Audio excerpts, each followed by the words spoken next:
కోవూరు మండల ప్రజా పరిషత్ కార్యాలయ సమావేశ మందిరంలో రెవెన్యూ శాఖ ఆధ్వర్యంలో రెవెన్యూ డే వేడుకలను ఘనంగా నిర్వహించారు. ఈ కార్యక్రమంలో తహసీల్దార్ సుబ్బయ్య, ఎంపీడీఓ శ్రీహరి పాల్గొన్నారు. ఈ సందర్భంగా రెవెన్యూ వ్యవస్థను, రెవెన్యూ అధికారుల సేవలను కొనియాడారు. అనంతరం తహసీల్దార్ సుబ్బయ్యను, పలువురు రిటైర్డ్ తహసీల్దారులను, విఆర్ఓ, విఆర్ఏలను, సర్వేయర్లను ఘనంగా సన్మానించారు. ఈ కార్యక్రమంలో డిప్యూటీ తహసీల్దార్ బషీర్, ఎలక్షన్ డిప్యూటీ తహసీల్దార్ రమణయ్య, విఆర్ఓలు, విఆర్ఏలు, టీడీపీ నేత మల్లారెడ్డి, జనసేన నేత గాదిరాజు అశోక్ కుమార్, రెవెన్యూ సిబ్బంది, రైతులు తదితరులు పాల్గొన్నారు.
దాంతో పాటుగా మన రాజులు రాజ్యాలు పోయి బ్రిటిష్ వాళ్ళు వచ్చినా కూడా బ్రిటిష్ వారి 200 సంవత్సరాల పరిపాలనలో కూడా రెవెన్యూ వ్యవస్థ అనేది ఇంకా బలంగా తయారైంది. ఇప్పుడు వచ్చింది కాదు. బ్రిటిష్ వాళ్ళ టైంలో తహసీల్దారు అంటే అదొక మామూలుగా ఇప్పుడు ఐఏఎస్, ఐపీఎస్ ఎట్లుంటారో అప్పుడు తహసీల్దారులు అంటే ఆ విధంగా ఉంది.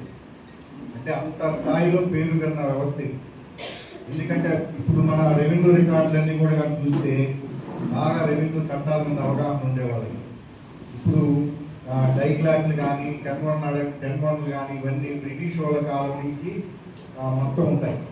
మన రెవెన్యూ ఆఫీసులో, ఆర్డీఓ ఆఫీసుల్లో కానీ, పాత తాలూకాలో ఉండే రెవెన్యూ ఎంఆర్ఓ ఆఫీసుల్లో కానీ, కలెక్టరేట్లో కూడా అన్ని సంవత్సరాలు, కొన్ని వందల సంవత్సరాల నుంచి ఆ వ్యవస్థ అనేది కంటిన్యూ అవుతూ ఇప్పుడు అన్ని డిపార్ట్మెంట్లు కూడా రెవెన్యూతో సంబంధం లేకుండా ఎవరు కూడా ఏ డిపార్ట్మెంట్ కూడా వాళ్ళ జాబ్ కంప్లీట్ చేయలేరు.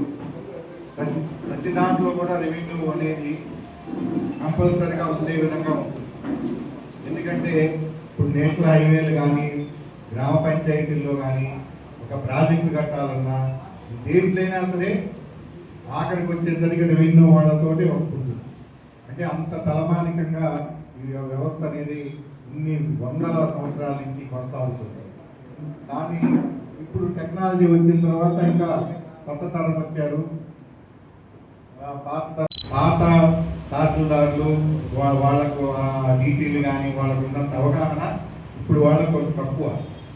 ఎందుకంటే చట్టాలు తెలిస్తేనే కదా ఏం ఫెయిల్ రాయగలరు.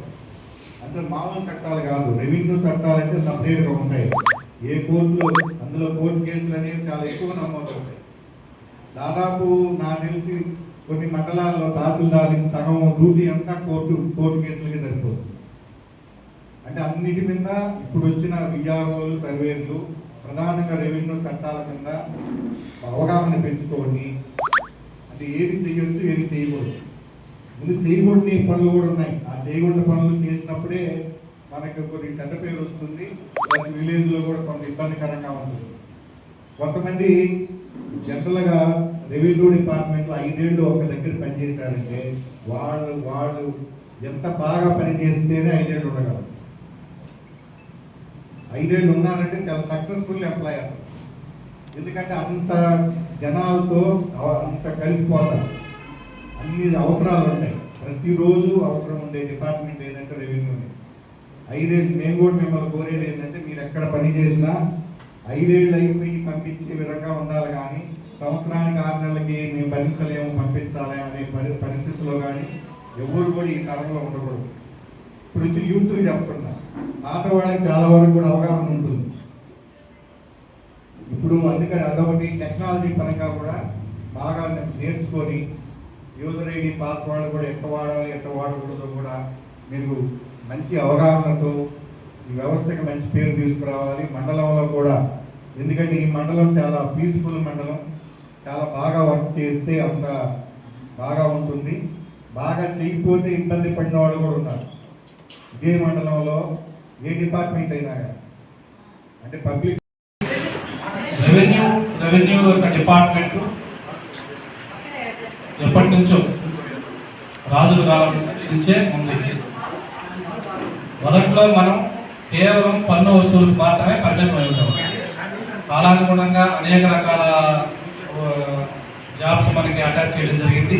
భూ పంపిణీ కానీ రేషన్ ఒక్కొక్కటి అటాచ్ చేసుకుంటూ వచ్చి మన డిపార్ట్మెంట్ని బాగా స్ట్రెంత్ చేశారు. రెవెన్యూ అంటే రెవెన్యూలో పనిచేస్తున్నామంటే అంత అదృష్టం నిజంగా చెప్పాలి. ఎందుకంటే నేను ఎగ్జాంపుల్ చెప్తాను. ఇలా నాగేశ్వరరావు అన్నారు, మనం అలా రోడ్లో వెళ్తుంటే సమ్ ఎగ్జాంపుల్ చెప్పాడు. యాక్చువల్ అది కాదు. ఒక తల్లి తండ్రి ఒక బిడ్డకు ఆరోగ్యం బాగలేదని హాస్పిటల్లో పెట్టుకోవాలి. పూర్ ఫ్యామిలీ, ఈ సమాజంలో అత్యంత పూర్ ఫ్యామిలీ, చదువు లేదు, ఏం తెలియదు. ఆ బిడ్డకి హార్ట్ ఆపరేషన్ చేయాలని చెప్పి హాస్పిటల్లో పెట్టుకోవాలి. సో వాళ్ళు ఏమడుగుతారు, మాకు ఒక సర్టిఫికేట్ కావాలి. జనరల్గా మన దగ్గరకు వస్తే మనం రేషన్ కార్డు, ఆధార్ కార్డు రకరకాలు చూస్తాం, ఏమీ ఉండవు.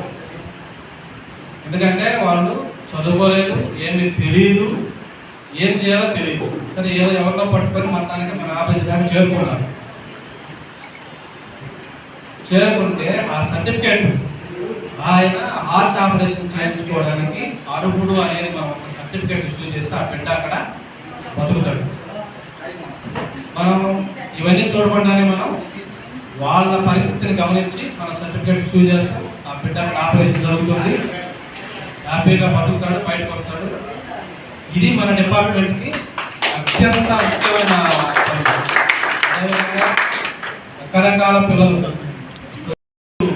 వారికి ఏ సమస్య వచ్చినా సరే భూమికి సంబంధించి కానీ పుట్టినప్పటి నుంచి చనిపోయేంత వరకు వాళ్ళకి మన డిపార్ట్మెంట్తో లింక్ అయి ఉండే ప్రతి కార్యక్రమంలో మన డిపార్ట్మెంట్ లింక్ అయి ఉంటుంది. సో ప్రజలందరూ కూడా మనం ఏదో మంచి చేస్తామని ఆలోచనతో ఉన్నారు. మనం అలాగే చేస్తున్నాం కూడా. దయచేసి ఇప్పుడున్న డిపార్ట్మెంట్లో ఉన్న ఉద్యోగులందరూ కూడా విన్నపం, మనం ఈరోజు ఈ రెవెన్యూ డే నిర్వహించుకుంటున్నాం అంటే ప్రభుత్వం మనకి రెవెన్యూ శాఖ యొక్క ప్రాధాన్యత గుర్తించి రెవెన్యూ డే నిర్వహించుకోవడానికి ఒక జీవో జారీ చేసి తన కొంత బడ్జెట్ రిలీజ్ చేసి ఈ డేని నిర్వహించుకోవడానికి అవకాశం కల్పించింది. కాబట్టి మనందరి తరఫున గవర్నమెంట్కి ధన్యవాదాలు తెలియజేసుకుంటున్నాం.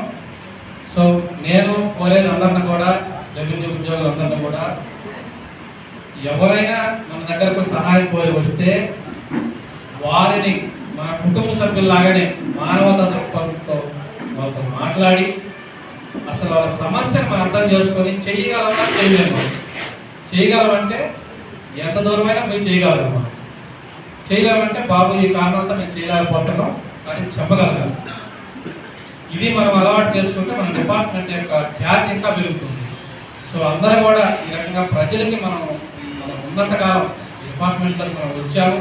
అదృష్టం కొద్దీ మనకి అవకాశం ఉన్నంత వరకు సహాయం చేయించగలిగితే మన డిపార్ట్మెంట్కి మంచి పేరు వస్తుంది. అదేవిధంగా గవర్నమెంట్కి కూడా మన డిపార్ట్మెంట్ ద్వారా మంచి పేరు వస్తుంది. కాబట్టి అందరూ ప్రజలకి మనకు అవకాశంతో సహాయం చేసి ఇలాంటి రెవెన్యూ డేని సక్సెస్ఫుల్గా కండక్ట్ చేసుకోవడానికి మీరు అందరూ కూడా అందులో భాగమవ్వాలని కోరుకుంటూ ఈ కార్యక్రమానికి పిలవగానే వచ్చినటువంటి అందరు సిబ్బంది, అదేవిధంగా రేషన్ డీలర్లు, మీడియా మిత్రులందరూ కూడా ధన్యవాదాలు తెలియజేసుకుంటూ సెలవు తీసుకుంటున్నాను.